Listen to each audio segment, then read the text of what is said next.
Thank you so much for watching Ielts Wala India, and you can see on your screen my screen recording of mobile from Instagram page.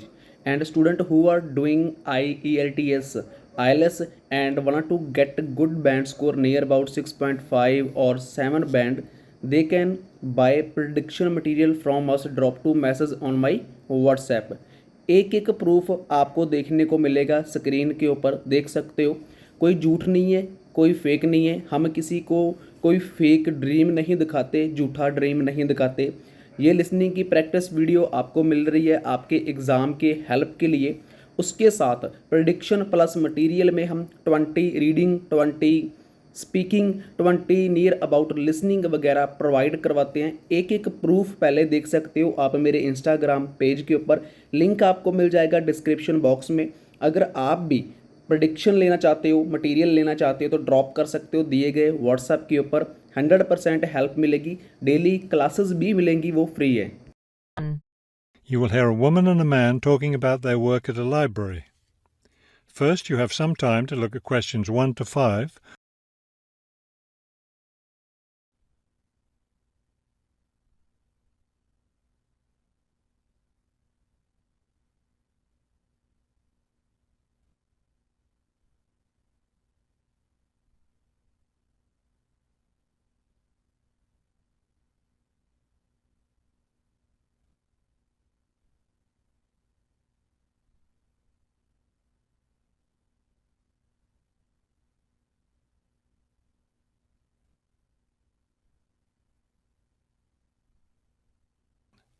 Now we shall begin. You should answer the questions as you listen, because you will not hear the recording a second time. Listen carefully and answer questions 1 to 5. Hello, I'm Mrs. Phillips, the head librarian. You're the new library assistant, aren't you? Yes, I'm Robert Haskell, but please call me Bob. All right, Bob. Let me take a few minutes to explain how the library works and what your duties will be. First, the library opens at 8:30 in the morning, so naturally we expect you to be here and ready to work by then. Of course. And you can go home at 4:30 when the library closes. Now, let me explain where everything's kept. It looks like here on the ground floor is where the reference books are. Yes, that's right. Up on the second floor is where the adult collection is, both fiction and non-fiction. And the children's books are there too, aren't they? I thought I saw them in the room by the stairway. No, those are magazines and newspapers for adults. Children's books are up one more flight on the third floor. We'll take a look at them later. Let me show you how we organize our work. Do you see that brown book cart over there? The one by the door? Yes, that one. Those books have been checked in and need to go back on the shelves. Okay, so the brown book cart has books to reshelve. What about this black cart by the desk? Those books have torn pages or damaged covers. They're all books that need to be repaired. Okay, I know how to do a lot of that. I'm pretty good at mending torn pages and covers. That's great, because we really need help with that. And that white cart in the corner, what are those books for? Those are old books that we've taken off the shelves to make room for new ones. We sell them as used books to raise money for the library. So they're all ready to sell? Yes, that's right. So now you know what to do with the books in the carts. Let's talk about our activities schedule. Before you hear the rest of the conversation, you have some time to look at questions 6 to 10.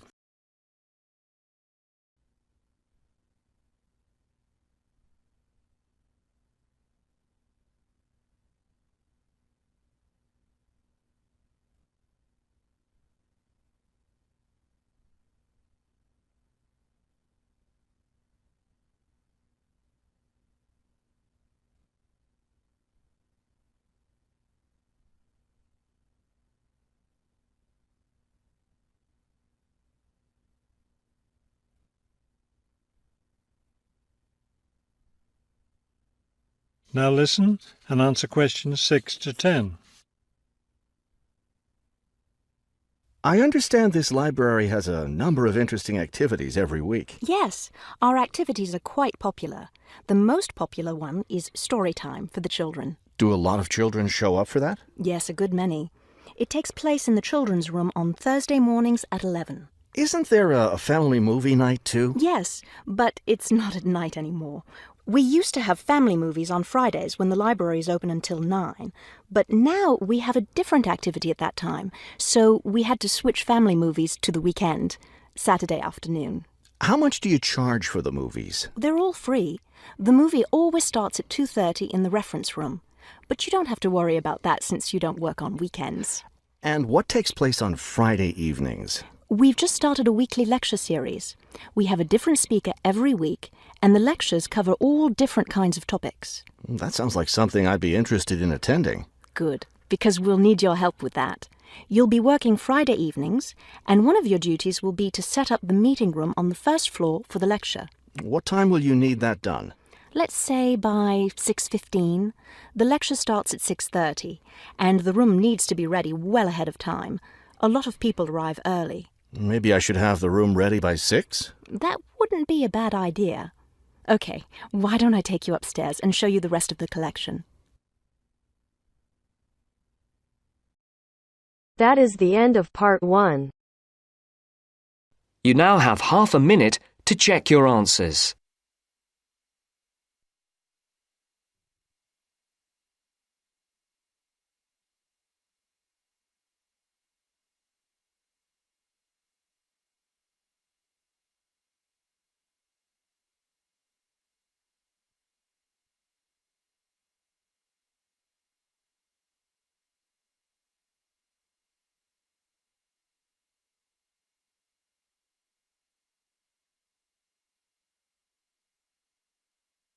Now turns to part 2.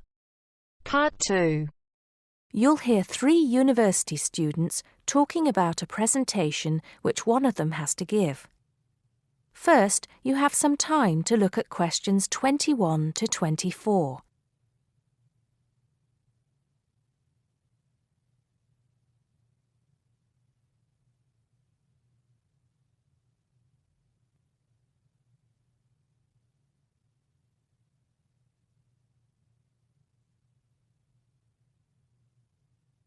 First, look at questions 11 to 14.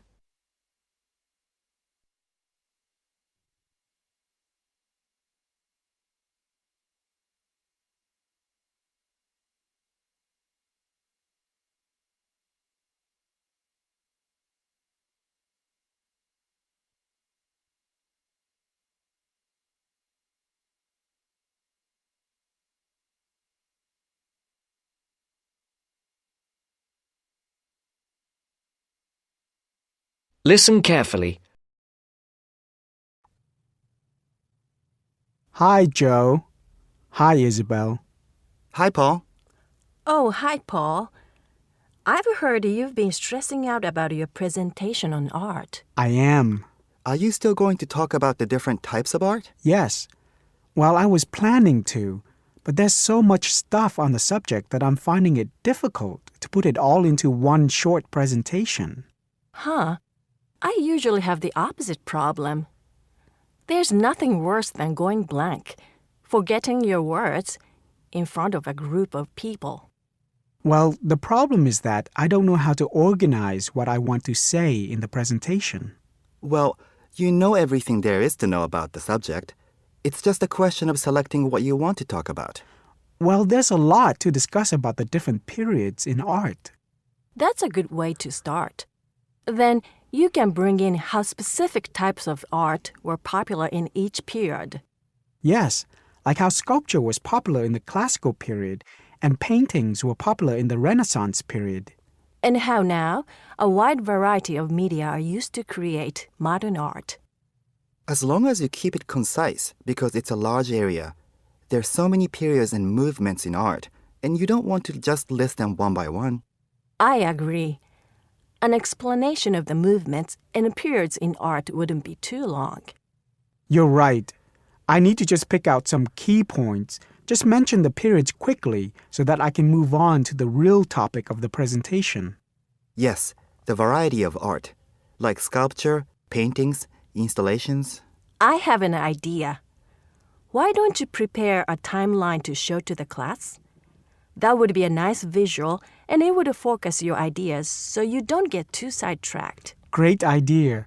It would certainly cut down on time. Right then, Where are we? You'll begin with a very short introduction to the historical periods of art. Then, you'll talk about popular types of art within these periods. That's sorted. Maybe you could also mention some key works of art in each period, like the Venus de Milo statue or the Scream by Edvard Munch, and give some interesting facts on them. That's not a bad idea, because it does give people a frame of reference when I talk about specific kinds of art. After giving a historical context, I should really talk about different forms of art, shouldn't I? Yes, you should. After that, you can conclude with a question on what is considered to be art. Now, that would be really interesting. Yes, comparing the traditional views of art with modern views. Exactly.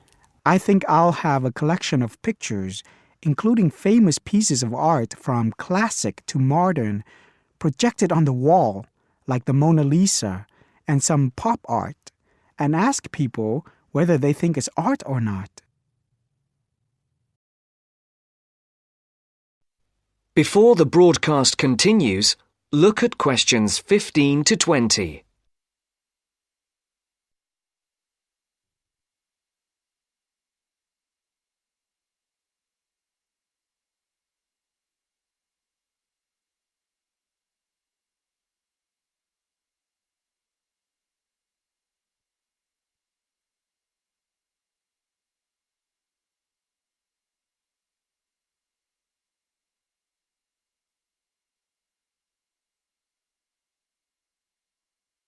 You will now listen to the second part of the talk. Showing some famous works and asking people what art is would certainly lead to discussion in the room. People's appreciation of art is so subjective, and it comes down to taste. That's what I'm hoping for, some disagreement to liven up the presentation.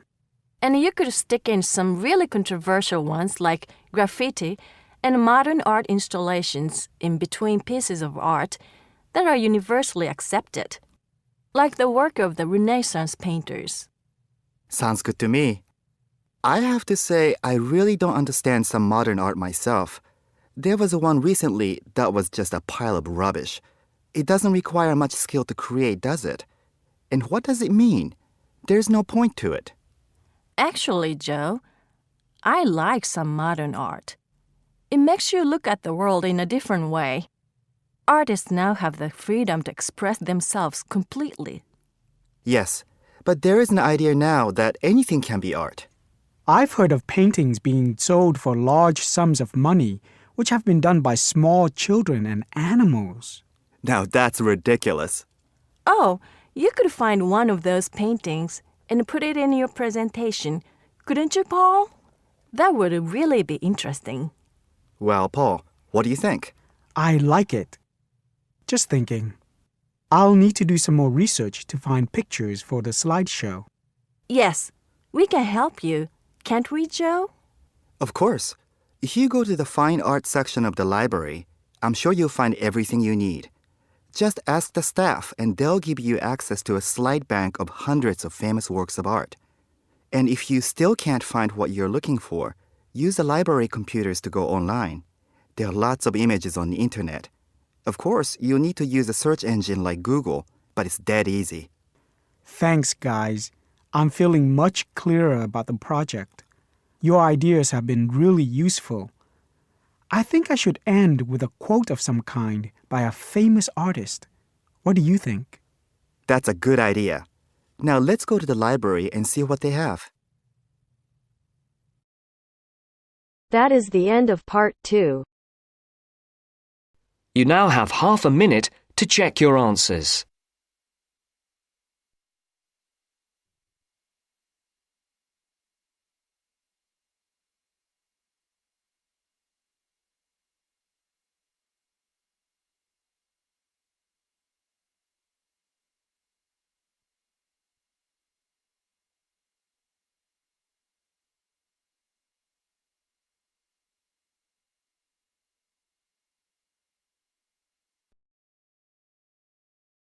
Now turns to part 3.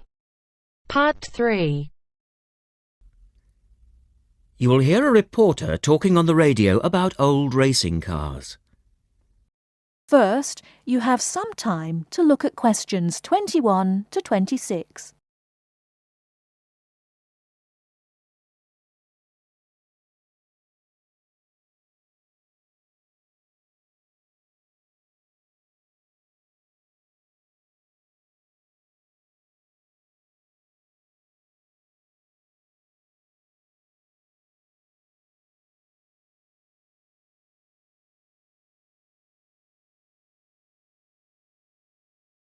Now listen carefully and answer questions 21 to 26.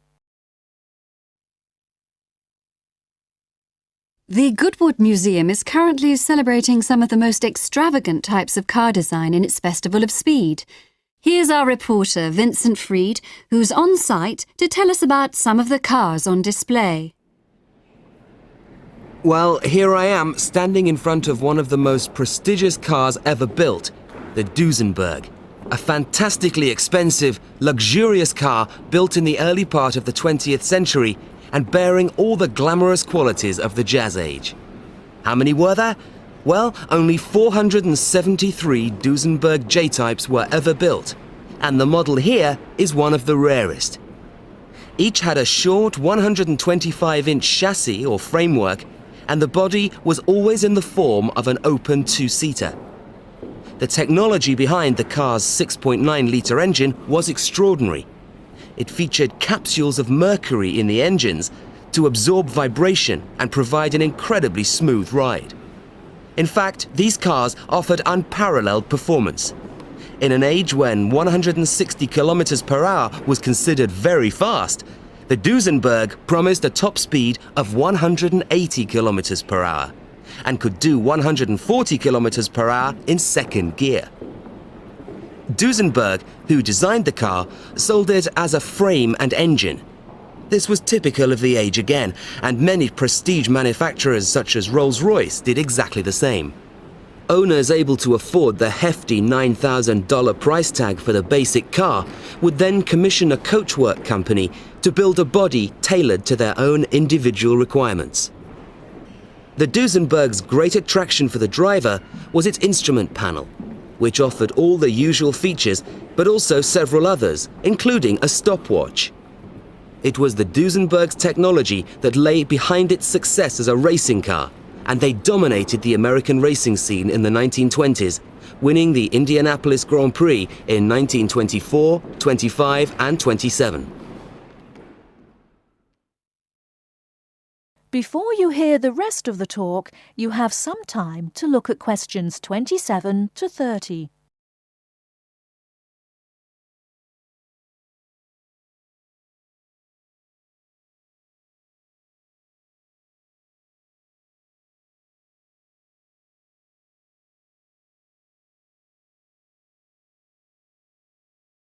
Now listen and answer questions 27 to 30.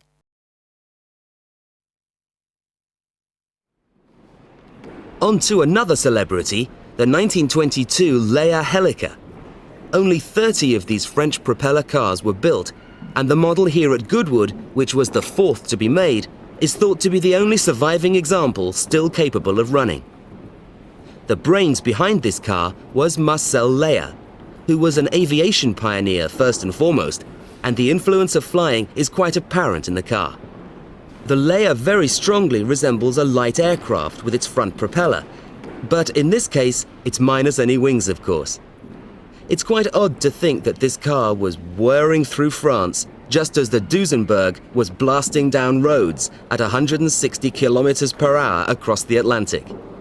The Leias were used regularly in France in the 1920s and were even produced in saloon and van form, as well as two-seater. The Leia matched its propeller drive with its equally bizarre steering, which used the rear rather than the front wheels. But despite looking rather frail, it was a tough machine. In fact, when troops tried to steal it during the Second World War, the car's baffling design was clearly beyond the would-be thieves, and it ended up being driven into a tree, breaking the propeller. And now for the Firebird. This extraordinary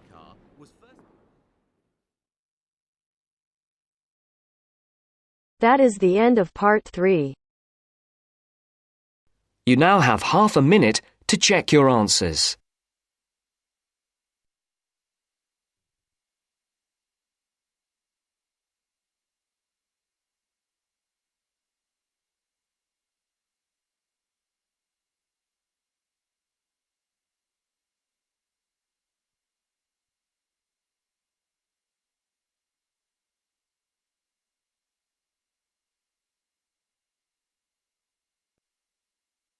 Now turns to part 4.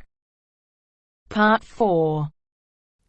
You'll hear a man giving a lecture on nuclear fusion. First, you have some time to look at questions 31 to 33.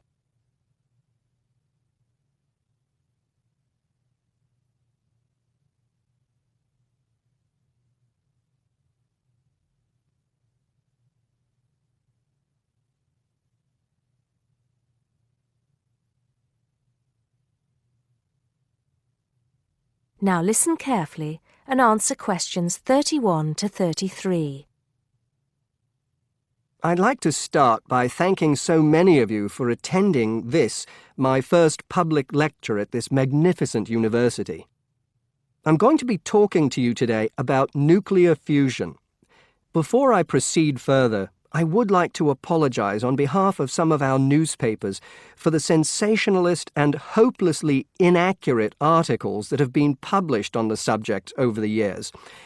I must confess that my own interest in the subject was actually stimulated by an article published more than 50 years ago in a popular Sunday tabloid with the impressive title, Power from the Sea. Today, most people would probably interpret such a title as an introduction to a discussion on the latest developments in renewable energy sources, such as wave technology or generating electricity from tidal flows. But back then, little, if any, progress had been made in these fields since the invention of the water wheel.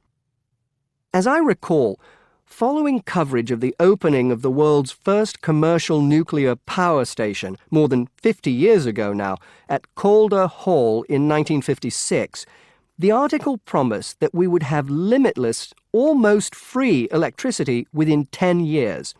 It claimed that we could do this using an isotope of water, deuterium, from the sea.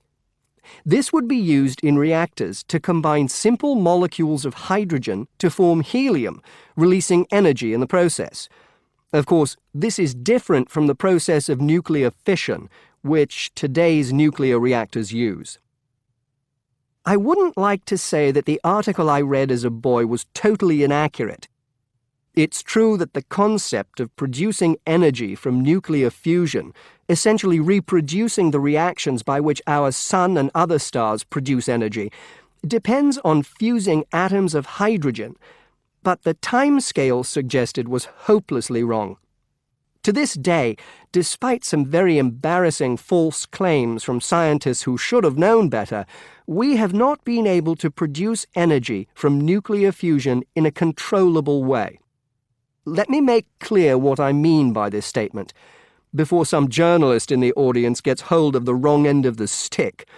Yes, we have been able to fuse hydrogen atoms to produce helium and a release of energy, but the balance account has always been negative. We've always had to put more energy into the reaction than we've ever succeeded in getting out. We know the theory works, but we still do not know if we can get fusion to work for us and solve the problem of our energy needs. Before you hear the rest of the talk, you have some time to look at questions 34 to 40.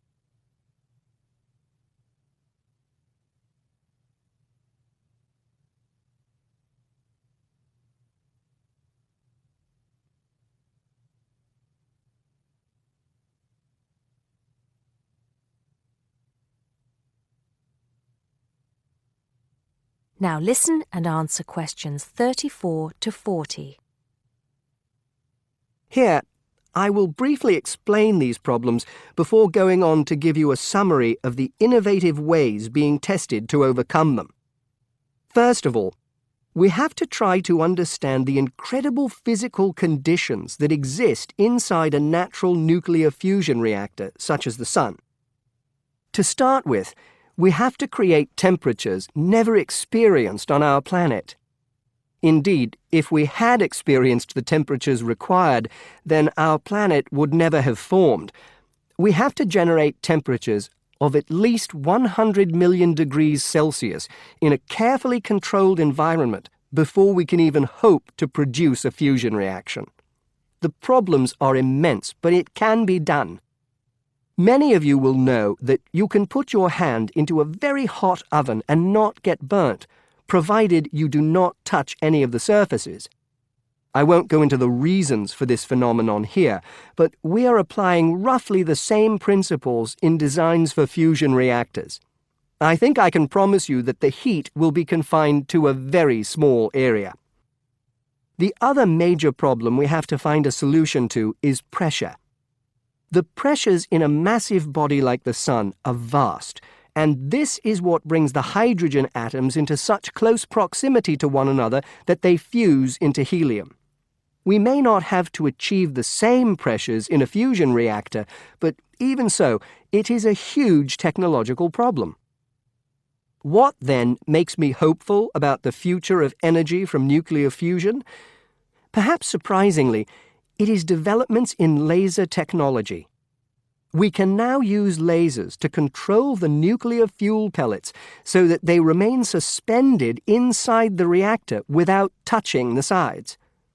Remember that these pellets are quite small, and because they contain atoms of deuterium and tritium, the two isotopic forms of hydrogen that can be used in these reactions, they are quite light.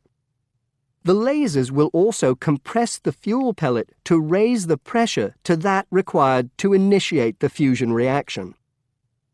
Another, far more powerful laser will be used to heat the fuel pellet to the temperature required. This laser, if you like, will act as the trigger to start the reaction.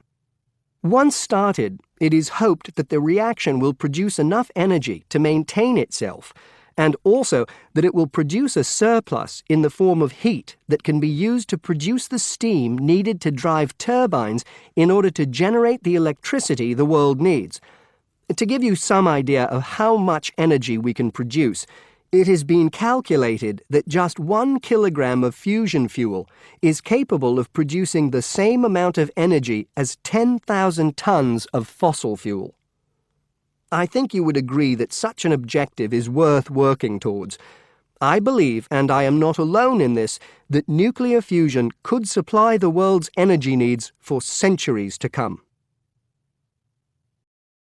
That is the end of part 4. You now have half a minute to check your answers. If you need daily listening practice test, so must subscribe this channel, because this only channel will provide you exam pattern, exam level listening, and it will be help you 100% getting your desired band score. So please, humble request to everyone, subscribe this channel for your desired band score, for your dreams, for your life.